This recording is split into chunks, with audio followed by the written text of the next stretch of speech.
This is a 1929 Emerson brass-bladed fan from 1929. I think I already said that there.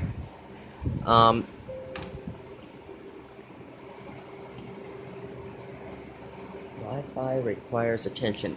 My computer is giving me a notification. I'm not going to deal with that now, but you can see the blade. Seems like whenever I go to make a video, I always make a fool of myself. The blades are made of brass. All of them. That's brass. They got a unique shape. I don't know if you're seeing this, but on my screen, the camera's really glitchy. Anyway, they got a unique shape, and that must have been Emerson's patent, because on the...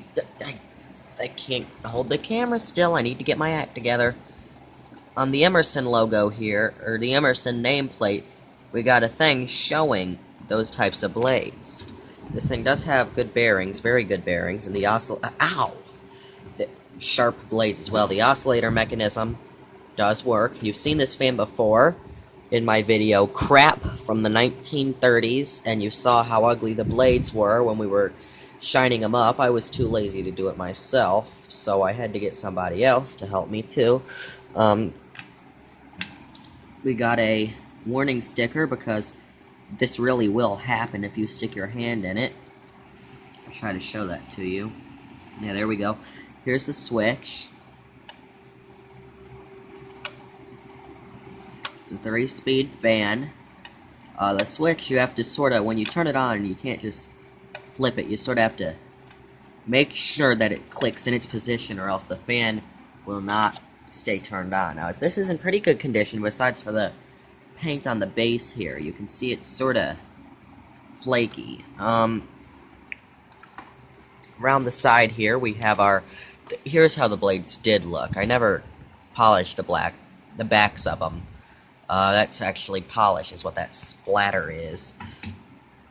Yeah, oscillator mechanism works great. This is an original head wire here, and it's still in pretty good condition, besides for that right there, which is not actually going down into the wires themselves. And this is going down into the asbestos part.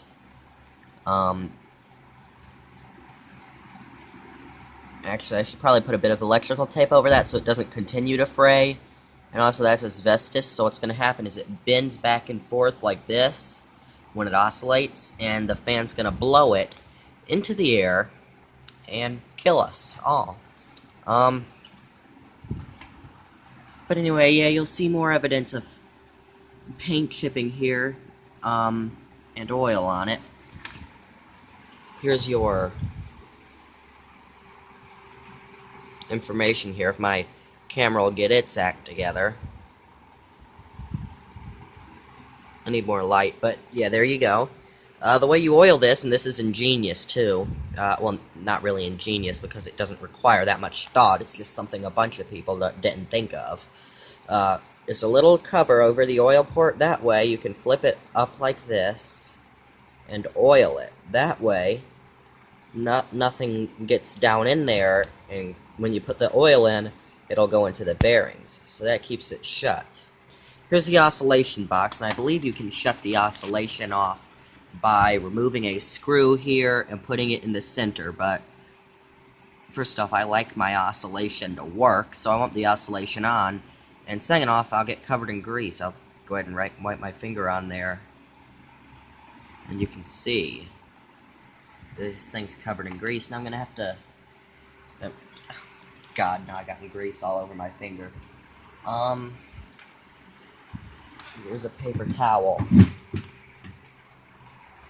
I got a paper towel. I meant to show you that, but I didn't really think that through very well. The other side, you have your thing that allows you to remove the head. I'm going to remove this paper towel from the area because it's not too pretty looking. And this is how the oscillation works. You probably know this. It turns, obviously. moves that, yeah. And it appears that my hypothesis is correct in that you can remove that screw and put it in the center for stationary. I may do that, but I don't want to get oil all over. I'm going to remove that screw and actually clean the oil off of it at some point and do that because, well, I don't really need it to oscillate, and also when it's sitting I like it in a straight position, and a lot of times that doesn't actually happen. Now, the cord is one of the only things that's not original to this, or at least that I can tell. It's not age appropriate. It is rubber cord, and originally this thing would have had cloth cord, and even if it did have rubber cord, that I don't think they had that in the 20s. They were just starting to get it in the 30s, but it wouldn't be flexible like it is now. On the end of this very long cord, we have a age-appropriate, or at least age-appropriate looking plug here. The reason I'm thinking it is age-appropriate, maybe not from the 30s, but at least somewhat age-appropriate, is that it has no cover here, and it just doesn't look UL approved. Doesn't look like something that would be UL approved. So I'm gonna go ahead and plug this in over my outlet. The Galaxy will let me get through here. There we go. It's plugged in. And we're gonna go ahead and turn this fan on. Let me go ahead and say, this thing is from 1929. It is 87 years old. When you're watching this, it may even be older.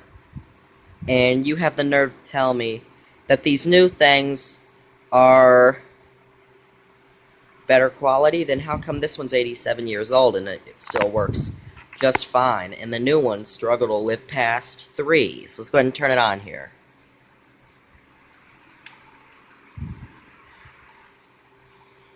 Once again, this switch, you gotta make sure it stays in its position. We're starting out on low.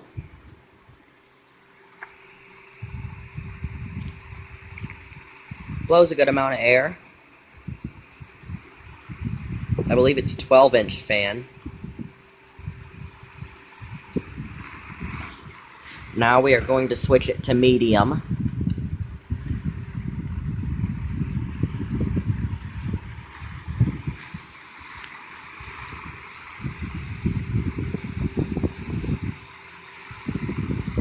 And finally high. And this thing is blowing hurricane-forced winds. And let's go ahead and switch it off. It's off. It takes it a while to spin down, but it is off now.